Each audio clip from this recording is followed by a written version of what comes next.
Saiba como é realizado o trabalho dos oficiais de justiça. Asmego lança espaço dedicado a autores goianos. No quadro Memórias, acompanhe um pouco da história do Tribunal de Justiça do Estado de Goiás. E em nossos estúdios vamos receber o juiz Sebastião José de Assis Neto. Ele vai falar conosco sobre o lançamento do livro Manual de Direito Civil.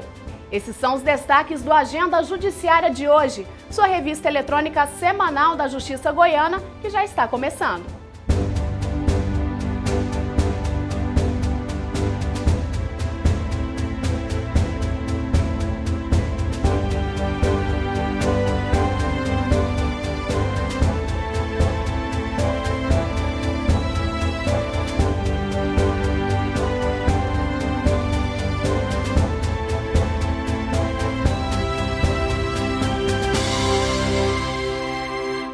Goiânia conta hoje com 214 oficiais de justiça. Acompanhe agora como é o dia a dia desses servidores.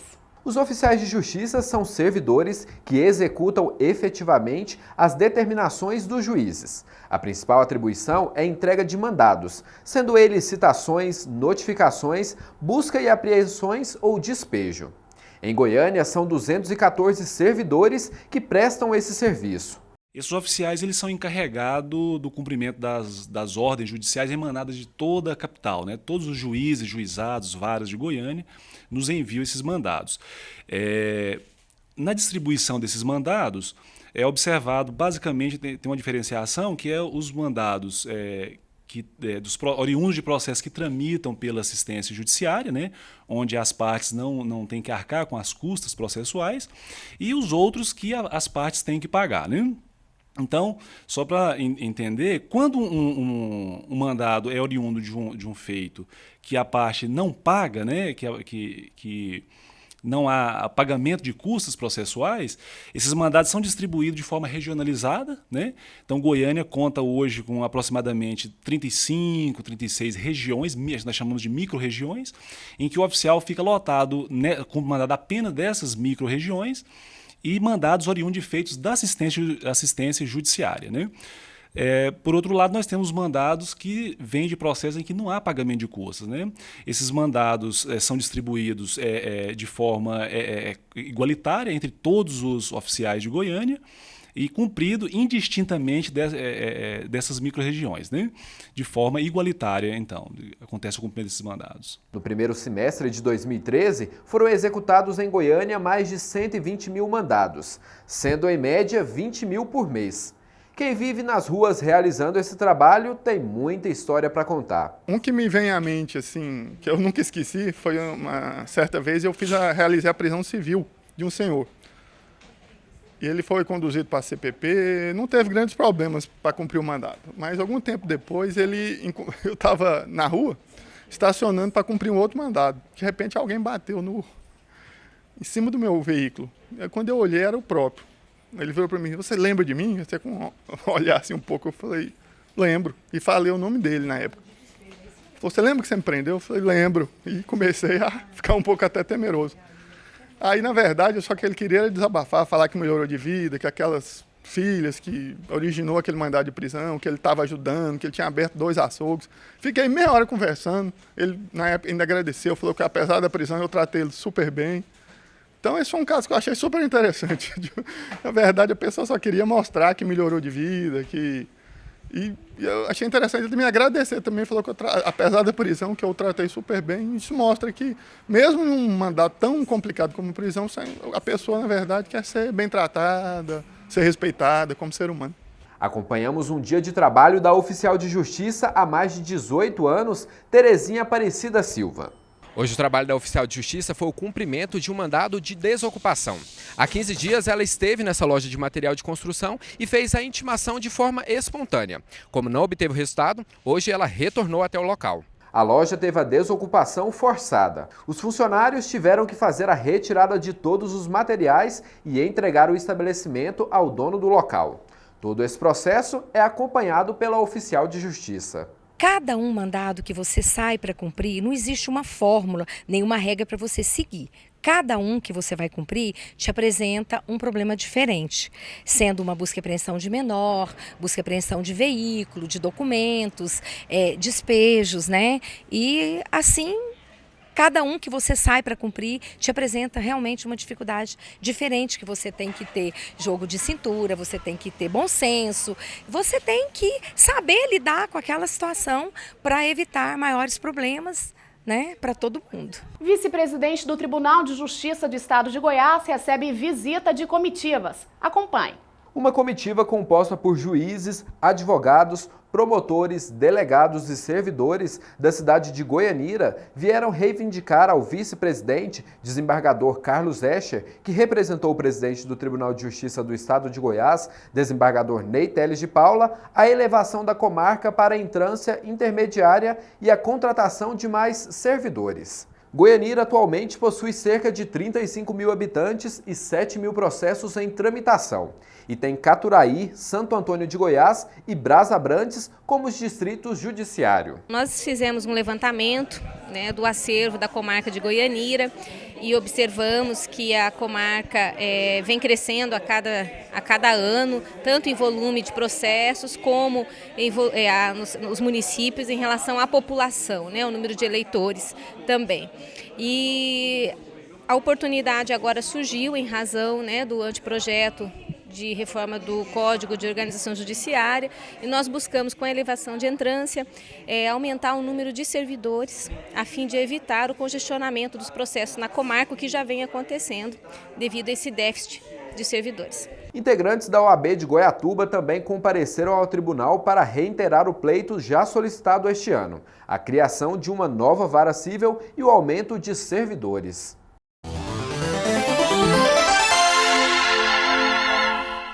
Eu quero saber se quando a pessoa tem um nome negativado e ela não tinha conhecimento disso, quais são os procedimentos que deve tomar, onde deve procurar para saber o que deve fazer.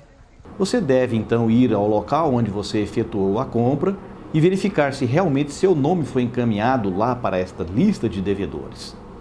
Caso contrário, você pode se dirigir então até ao Serasa e lá verificar então a sua situação. Se não deu certo, procure o PROCON da sua cidade. E caso ainda não dê certo tudo isso, compete a você, então, buscar o Poder Judiciário e propor uma ação específica. Se uma dívida é protestada, quem deve arcar com o processo? Normalmente o protestado. Agora, se houver uma reversão nesse sentido, ou seja, uma nulidade de protesto ou qualquer reversão em termos de protesto, e você for responsabilizado, aí muda de figura. Você tem que arcar, portanto, com as custas processuais, a não ser que esteja amparado pela assistência judiciária. No próximo bloco, você confere mais uma novidade na cultura goiana.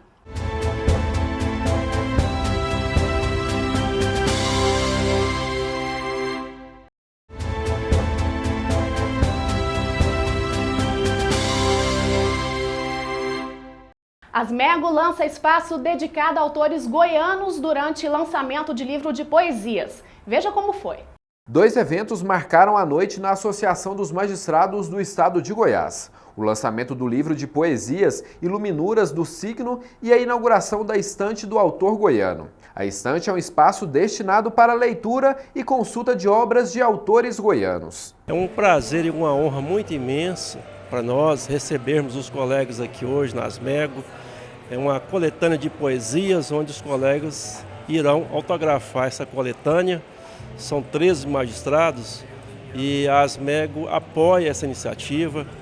Eu sempre dou o apoio. O nosso diretor cultural, desembargador Itaneio, que está à frente deste projeto, ele é um entusiasta dessa área, né, da cultura, da poesia, enfim. Projetos dessa natureza, dessa envergadura, sempre terá o apoio da Associação dos Magistrados do Estado de Goiás. Antes de dar início à sessão de autógrafos do Iluminuras do Signo, obra composta por poesia de 13 magistrados goianos, que tiveram seus textos selecionados no concurso Félix de Bulhões em 2012, os desembargadores Itanei Francisco Campos, diretor cultural da Asmego, e Luiz Cláudio Veiga Braga, representando o presidente do Tribunal de Justiça do Estado de Goiás, na companhia do presidente da entidade, Gilmar Luiz Coelho, inauguraram uma sala de estudos. É um momento assim muito auspicioso, porque é um momento de sensibilidade. Quer dizer, o magistrado, para usar uma expressão conhecida, faz a partilha do sensível. Quer dizer, ele olha o mundo com a sua sensibilidade e reparte para todos, né, que leem os seus textos, aquela sensibilidade que é a visão dele de mundo. Então eu acho que é um momento de muita satisfação, muita alegria. É um evento simples, mas muito significativo, porque é um momento de sensibilidade. Eu vejo com bons olhos essas ocorrências, manifestações culturais, principalmente partindo dos juízes que estão a se dedicar à poesia. Na recomendação do ministro Aires Brito, que o juiz precisa saber fazer poesia para humanizar-se. A estante de livros foi inaugurada com 500 títulos. 100 são de autoria de magistrados locais. Alguns deles compareceram à noite de autógrafos. É uma satisfação, né, compartilhar com nobres colegas essa edição. Sem dúvida nenhuma, foi um trabalho muito interessante feito pela Asmego, conduzido pelo desembargador Itanei. E isso vem incentivar, vem, quem sabe, estimular novos. Com certeza tem muitos aí poemas escritos guardados, mas a revelá-los, né? Essa é a expectativa. Eu sou paulista e fui muito bem recebido aqui pela magistratura goiana. Me casei com uma goiana, já conhecia o coração grande dos goianos, e ser bem aceito dessa forma, fazer parte dessa cultura de Goiás, que é construída aos poucos, para mim é um prazer muito grande, especialmente com outros colegas magistrados, dando esse lado humano do juiz. Julho é o mês em que a capital é transferida para a cidade de Goiás. E foi lá na antiga sede administrativa que a história da justiça goiana começou. Acompanhe no quadro Memória.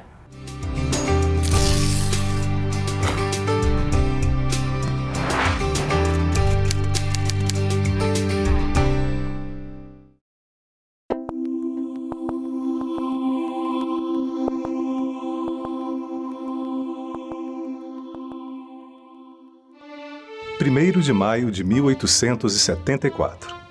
Nesta data, foi criado o Tribunal de Justiça de Goiás, na época chamado de Tribunal da Relação. A história da justiça em Goiás antecede a criação desse tribunal. Uma história que remonta à fundação de Vila Boa, desde o Brasil Colônia à República Federativa do Brasil, da Capitania dos Goiáses ao Estado de Goiás. Ali começaram a chegar para a formação desse tribunal, porque Goiás estava muito afastado dos centros mais populosos e mais progressistas da nação. Eles foram buscar, para formar esse tribunal, nomes que vinham do Rio de Janeiro, de São Paulo, da Bahia e de outros estados. E ali se formou o primeiro tribunal. Com a transferência para Goiânia, em 1937, o tribunal foi instalado no prédio ao lado do Palácio das Esmeraldas, pelo desembargador Antônio Perillo. O Procurador-Geral do Estado, Dr. Jaci de Assis, me chamou no gabinete e falou: Messias, o Tribunal de Justiça está precisando de localizar, de arranjar um terreno para construir. Onde atualmente está construído o prédio, estava totalmente vazio aquela área. Então fiz o levantamento daquela área com medição, topógrafo, levei um estudo pronto para o Dr. Jaci de Assis. Falei: olha, esse terreno eu acho que é grande, mas o tribunal pode crescer e dá para construir um prédio muito bom, está bem localizado, setor oeste, e dá para construir. E ele então ofereceu esse terreno ao tribunal. Aí começou a história da construção do prédio do tribunal, onde atualmente se encontra.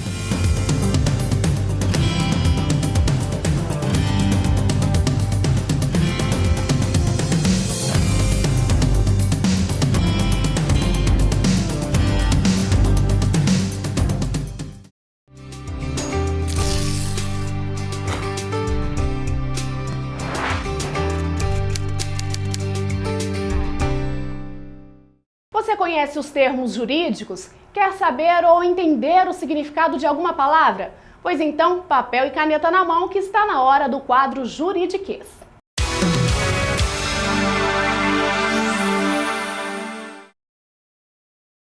Codex é um termo utilizado muitas vezes por advogados para se referir ao código, à norma, à lei. Então, costumava se chamar de codex, esse conjunto de normas, o código da lei. Duplo apelo, nós utilizamos esse termo quando ambas as partes recorrem da sentença. Então, nós temos uma sentença onde tanto o autor quanto o réu recorrem dessa sentença. Nós costumamos dizer que ocorreu um duplo apelo, um apelo de ambas as partes. O libelo era uma peça utilizada no processo criminal, onde o Ministério Público apresentava a acusação que seria apontada no plenário do júri. O libelo terminou, houve uma reforma na nossa legislação e hoje não existe mais essa peça processual que chamava-se libelo.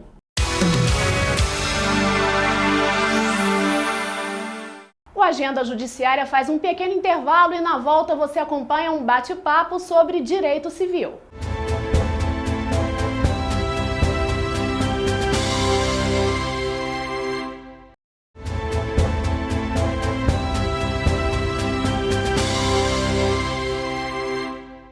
O presidente do Sindicato da Indústria de Fabricação de Etanol visitou o Tribunal de Justiça do Estado de Goiás e falou com a Agenda Judiciária. Acompanhe. O tribunal tem sido cada vez mais atuante, prestando serviços relevantes à sociedade, dando demonstração para a sociedade das suas funções, né? A sociedade espera essa agilidade do tribunal, o tribunal aberto, transparente, e nós temos visto isso nos últimos anos.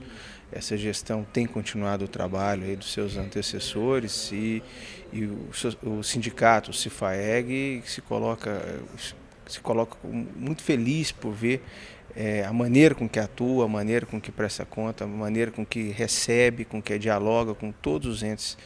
E isso é importante para a democracia, isso é importante para o Estado de Direito e ficamos felizes com essa postura do Tribunal daqui de Goiás, é um grande exemplo. No Justiça em Foco de hoje, estamos recebendo aqui em nossos estúdios o juiz da Terceira Vara Civil de Goiânia, o Dr. Sebastião José de Assis Neto. Vamos falar com ele sobre o Manual do Direito Civil. Olá, doutor, seja bem-vindo. Olá a todos os telespectadores do Justiça em Foco, olá Marina. Estamos aqui com muita satisfação trazendo o nosso manual para falar para os espectadores. Bom, doutor, essa é a sua 5ª publicação na área do direito civil. Qual que é o principal diferencial desse manual? Durante muito tempo, principalmente a partir da edição do Código Civil atual, que se deu em 2002, sempre vem lidando nessa área, tanto na atuação profissional como magistrado, como na atuação de professor, né? Dando aula em faculdades, em cursinhos, pós-graduações. Desde então, desde que veio o Código Civil de 2002, eu sempre tive em mente lançar uma obra a respeito de todo o direito civil que abordasse a partir do Código de 2002. O grande diferencial é ter num volume único, num volume só, todo o conteúdo de direito civil, desde a introdução ao direito civil, a lei de introdução às normas de direito brasileiro, passando pela parte geral, as obrigações, os contratos, o direito das coisas, as famílias e as sucessões. Tá certo. Agora, qual o público-alvo para esse livro, doutor? É para estudantes, são para profissionais? A gente costuma dizer, até coloca na apresentação, que o público-alvo seria todos os operadores de direito em geral, desde estudantes até advogados, professores, magistrados, membros do Ministério Público. Mas ele tem uma vocação típica de livro voltado para concurso. É para quem se prepara para concursos públicos, para provas da OAB, porque ele conta com quadros sinóticos ao final de cada capítulo. Nós incluímos algumas questões de concursos e de provas da OAB, para quem estiver lendo realmente poder fazer uma preparação para esse tipo de prova. Tá certo. Agora a gente vê que esse livro o senhor fez com parcerias, né? Foi a primeira vez usando parcerias, as suas outras publicações, o senhor teve também ajuda, como é que foi? Certo. As minhas outras publicações também eram na área de direito civil, mas eram publicações menores, ou seja, de partes, né, do direito civil, e eu fiz sozinho. Essa é a primeira obra que eu faço com parceria altamente valiosa, Dr. Marcelo Jesus, que é juiz de direito e senador Canedo. e da doutora Maria Isabel de Mello, que é advogada e coordenadora adjunta do curso de Direito da Faculdade Alfa. Tá certo. Agora, o que significa para o senhor essa publicação, esse Manual do Direito Civil? É já uma vontade antiga do senhor? Acha que vai ajudar muita gente? Qual a expectativa aí para quando já tiver um ano aí de vendas para esse livro? Não, sim, com certeza que se trata de uma satisfação. É algo que, como eu disse no início, eu já venho trabalhando há muito tempo em um texto e venho aprimorando, fazendo aperfeiçoamentos para poder ter um texto sobre todo o direito civil. Se, no final das contas, isso redundar em auxílio para algumas pessoas, aquelas pessoas, olha, nós já temos algumas manifestações positivas no site da editora, que é a editora Juspor, é uma editora de Salvador, e as principais vendas do livro são feitas pelo site. Hoje em dia, com o mundo da internet, e principalmente quem está preparando para concurso, está muito ligado. Certo. Então, compra principalmente pelo site. Então, as pessoas já vêm elogiando. Mas, se porventura nós ficarmos sabendo, olha, o seu livro me ajudou a fazer, que seja fazer uma petição, que seja passar num concurso, é lógico que isso é bastante gratificante. Não é aquela vaidade de querer ser o melhor em tudo, mas se você sabe que participou ativamente da vida de uma pessoa, realmente é algo diferente.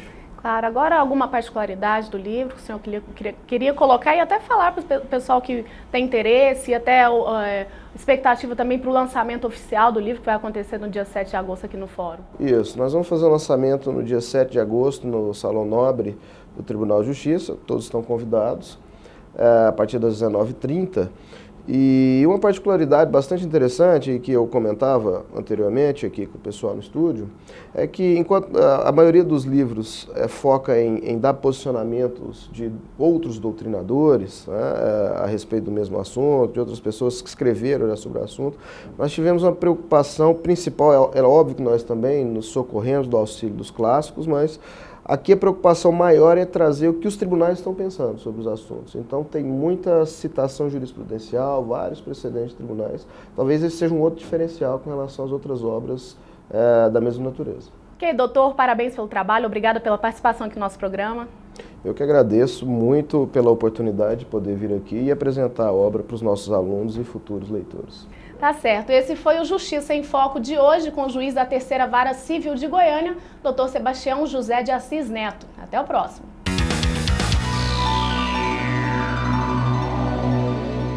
Emissora de TV terá de indenizar homem que perdeu casa em incêndio. A 5ª Câmara Civil do Tribunal de Justiça do Estado de Goiás, por unanimidade de votos, manteve decisão que condenou a emissora de TV, localizada no município de Rio Verde, ao pagamento de indenização por danos materiais a homem que perdeu sua casa em incêndio. Uma torre da televisão Goiá pegou fogo que se alastrou para o quintal vizinho, destruindo a residência da vítima. Banco deverá indenizar cliente por cheques devolvidos. A 5ª Câmara Civil do Tribunal de Justiça do Estado de Goiás, por unanimidade de votos, reformou parcialmente sentença que concedeu indenização a homem que teve seus cheques devolvidos. O valor foi reduzido de R$20 mil para R$10 mil, a ser pago pelo banco. Liminar manda a Unimed custear transplante no Hospital Sírio-Libanês. Em liminar assinada pela juíza Heloísa Silva Matos, em atuação na 4ª Vara Civil de Goiânia, mandou a Unimed Goiânia, Cooperativa de Trabalho Médico, autorizar em 24 horas a internação de um paciente no Hospital Sírio-Libanês, em São Paulo, para a realização de transplante de medula óssea. Veja o que acontece no Judiciário Goiano na próxima semana.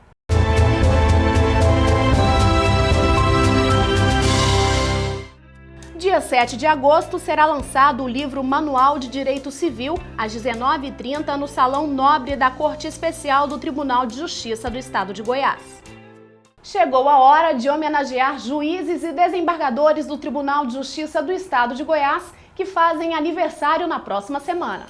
Amélia Neto Martins de Araújo, dia 27, desembargadora. Joseli Luiz Silva, dia 29, comarca de Goiânia. Leonilson Antônio Estrela Silva, dia 1º de agosto, comarca de Rialma. Túlio Marco Miranda, também dia 1º, comarca de Senador Canedo.